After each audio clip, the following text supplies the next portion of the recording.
இந்த வீடியோ நம்ம என்ன பார்க்க போறோம் அப்படின்னா கன்ஸ்ட்ரக்டர் அப்படிங்கிற கான்செப்ட் தான் பார்க்க போறோம். கன்ஸ்ட்ரக்டர் அப்படிங்கிறது ஒண்ணுமே கிடையாது, மெத்தடோட இன்னொரு டைப் அண்ட் தென் இன்னொரு ஒர்க்கிங் ப்ராசஸை தான் நம்ம வந்து கன்ஸ்ட்ரக்டர் அப்படின்னு சொல்லுவோம்.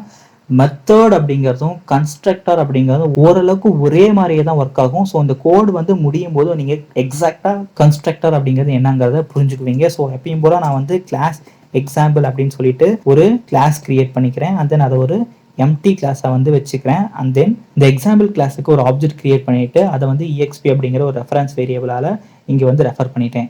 இப்போ நான் என்ன பண்ண போகிறேன் அப்படின்னா ஒரு கன்ஸ்ட்ரக்டர் வந்து கிரியேட் பண்ண போகிறேன். ஸோ அதுக்காக நான் என்ன பண்ண போகிறேன்னா டெஃப் அப்படிங்கிற இந்த கீவேர்டை எடுத்துக்கிட்டு அதுக்கப்புறம் டபுள் அண்டர்ஸ்கோர் வச்சுக்கிட்டு இனிட் அப்படிங்கிற இந்த பர்டிகுலரான இன்பில் கீவேர்டை வச்சு நான் வந்து ஒரு கன்ஸ்ட்ரக்டர் வந்து கிரியேட் பண்ணுறேன்.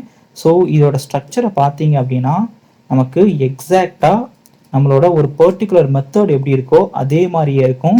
இங்கே வந்து நம்மளோட மெத்தடோட நேமுக்கு பதிலாக இனிட், அதாவது அண்டர்ஸ்கோர் இனிட் அப்படிங்கிற இந்த பர்டிகுலர் பைத்தான் ஸ்பெசிஃபைடு கீவேர்டை வந்து நான் கொடுத்துக்கிட்டேன்.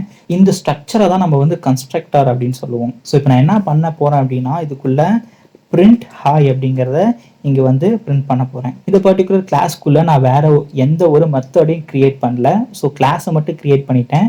கிளாஸ்க்குள்ள ஒரு கன்ஸ்ட்ரக்டரை கிரியேட் பண்ணிட்டேன். அதுக்கப்புறம் அந்த பர்டிகுலர் கிளாஸுக்கு வந்து நான் ஆப்ஜெக்ட் கிரியேட் பண்ணிட்டு அதை EXP அப்படின்னு சொல்லிட்டு ரெஃபர் பண்ணிட்டேன். இப்போ கோடை சேவ் பண்ணிட்டு எக்ஸிக்யூட் பண்ணோம் அப்படின்னா அவுட்புட்ல பார்த்தீங்க அப்படின்னா ஹாய் அப்படின்னு இருக்கும். பட் நமக்கு இங்கே எந்த ஒரு மெத்தடையுமே இல்லை, எந்த ஒரு கன்ஸ்ட்ரக்டரையும் நம்ம கால் பண்ணவே இல்லை. நம்ம எப்போ வந்து ஆப்ஜெக்ட் கிரியேட் பண்ணுறோமோ அந்த இன்ஸ்டன்ட்ல அந்த டைம்லயே வந்து நமக்கு இந்த கன்ஸ்ட்ரக்டர் வந்து ஆட்டோமேட்டிக்காக எக்ஸிக்யூட் ஆகிடும். நம்ம போய் மேனுவலாக ஒரு மெத்தடை கால் பண்ணுற மாதிரி ஒரு கன்ஸ்ட்ரக்டரை வந்து கால் பண்ணவே தேவையில்லை. அதை தான் வந்து நம்ம கன்ஸ்ட்ரக்டர் அப்படின்னே சொல்லுவோம். இப்போ பார்த்தோம் அப்படின்னா இந்த ஆப்ஜெக்ட் கால் பண்ணும்போதே ஆட்டோமேட்டிக்காகவே இந்த பர்டிகுலர் கன்ஸ்ட்ரக்டர் வந்து எக்ஸிக்யூட் ஆகிடும். அதனால தான் அவுட்புட்டில் பார்த்தோம் அப்படின்னு நமக்கு ஹாய் அப்படிங்கிற இந்த அவுட்புட் வந்திருக்கு. நான் என்ன பண்ண போகிறேன்னா இதை இன்னுமே அண்டர்ஸ்டாண்ட் பண்ணுறதுக்காக ஏ அப்படிங்கிற ஒரு ஆர்குமெண்ட்டையும் கொடுத்துட்டு அந்த ஏ வந்து நான் பிரிண்ட் பண்ண போகிறேன். பிரிண்ட் ஏ அப்படின்னு கொடுத்துட்டோம்.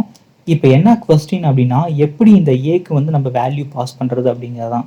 நம்ம எங்கே ஆப்ஜெக்ட் கிரியேட் பண்ணுறோமோ அந்த இடத்துல தான் நம்ம கன்ஸ்ட்ரக்டருக்கு வேல்யூவை வந்து நம்ம பாஸ் பண்ணணும். இப்போ நான் எப்படி கொடுத்துருக்கேன் அப்படின்னா ஒரு கன்ஸ்ட்ரக்டர் வந்து நான் இனிட் அப்படிங்கிற இந்த கீவேர்டை வச்சு கிரியேட் பண்ணிக்கிட்டேன்.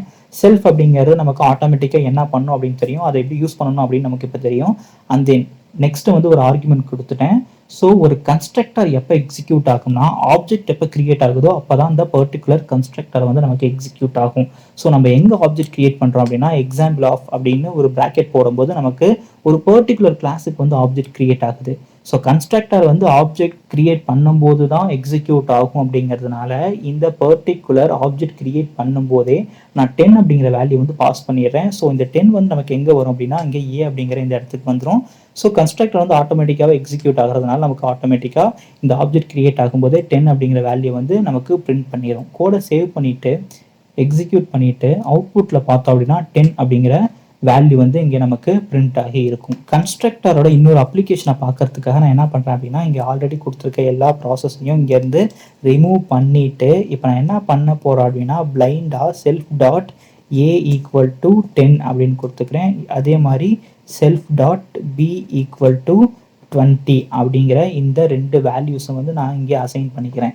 ஸோ நமக்கு தெரிஞ்ச வரைக்கும் என்ன அப்படின்னா ஒரு பர்டிகுலர் மெத்தடுக்குள்ள அந்த பர்டிகுலர் வேரியபிளோ இல்லை அந்த வேல்யூவோ அந்த பர்டிகுலரான மெத்தடையோ இல்லை ஃபங்க்ஷனையோ விட்டு வெளியில வரும்போது அது வந்து இன்வேலிட் ஆகிடும். பட் இங்கே நம்ம என்ன பண்ணியிருக்கோம்னா self dot A equal to 10 அதே மாதிரி self dot B equal to 10 அப்படிங்கிறத இங்கே வந்து நம்ம அசைன் பண்ணிட்டோம். இப்போ என்ன பண்ண போறோம்னா டெஃப் அப்படின்னு இன்னொரு மெத்தடை வந்து நம்ம கிரியேட் பண்ண போறோம்.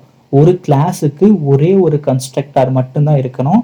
பட் ஒரு கிளாஸுக்கு மல்டிபிள் மெத்தட்ஸ் வந்து இருக்கலாம். ஸோ இங்கே நான் என்ன பண்ணிட்டேன் அப்படின்னா டெஃப் EXP அப்படின்னு சொல்லிட்டு EXPL அப்படின்னு சொல்லிட்டு ஒரு மெத்தடை கிரியேட் பண்ணிட்டு நான் என்ன பண்ண போறேன் அப்படின்னா இதுக்கு நார்மலாக செல்ஃப் அப்படின்னு கொடுத்துட்றேன்.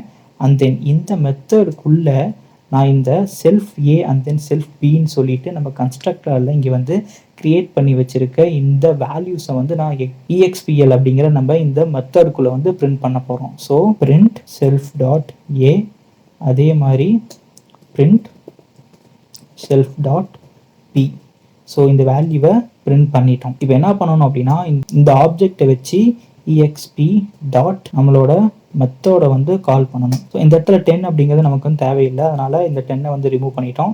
ஸோ இந்த கோடை சேவ் பண்ணிட்டு எக்ஸிக்யூட் பண்ணிட்டு அவுட்புட்டில் பார்த்தோம் அப்படின்னு நமக்கு 10 அண்ட் தென் 20 அப்படிங்கிற வேல்யூஸ் வந்து பிரிண்ட் ஆகியிருக்கும். ஸோ இந்த கன்ஸ்ட்ரக்டர் வந்து நமக்கு எது யூஸ் ஆகுது அப்படின்னா, நமக்கு ஒரு வேல்யூவை குளோபலாக டிக்ளேர் பண்ணும், அதாவது இனிஷியலைஸ் பண்ணணும் அப்படிங்கும்போது நம்ம வந்து இந்த கன்ஸ்ட்ரக்டருக்குள்ள இந்த மாதிரியான டிக்ளரேஷனை வந்து நம்ம கொடுத்துக்கலாம்.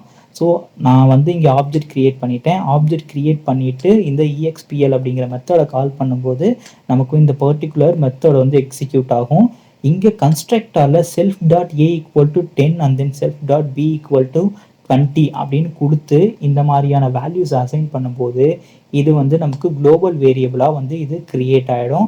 அதனால் இதை வந்து நம்ம இந்த பர்டிகுலர் மெத்தட்குள்ளேயோ இல்லை இந்த பர்டிகுலர் ஹோல் கிளாஸ்க்குள்ளேயோ எங்கே வேணால் நம்ம இந்த self dot A and then self dot B அப்படிங்கிற ரெஃபரன்ஸ் வேரியபிளை நம்ம அக்சஸ் பண்ணிக்க முடியும். இந்த வீடியோ கண்டிப்பாக உங்களுக்கு பிடிச்சிருக்கும், புரிஞ்சிருக்கும் அப்படின்னு நினைக்கிறேன். மறக்காமல் இது உங்கள் நண்பர்களோட ஷேர் பண்ணுங்கள். இணைந்திருங்கள் அகரம் டெக்குடன். நன்றி.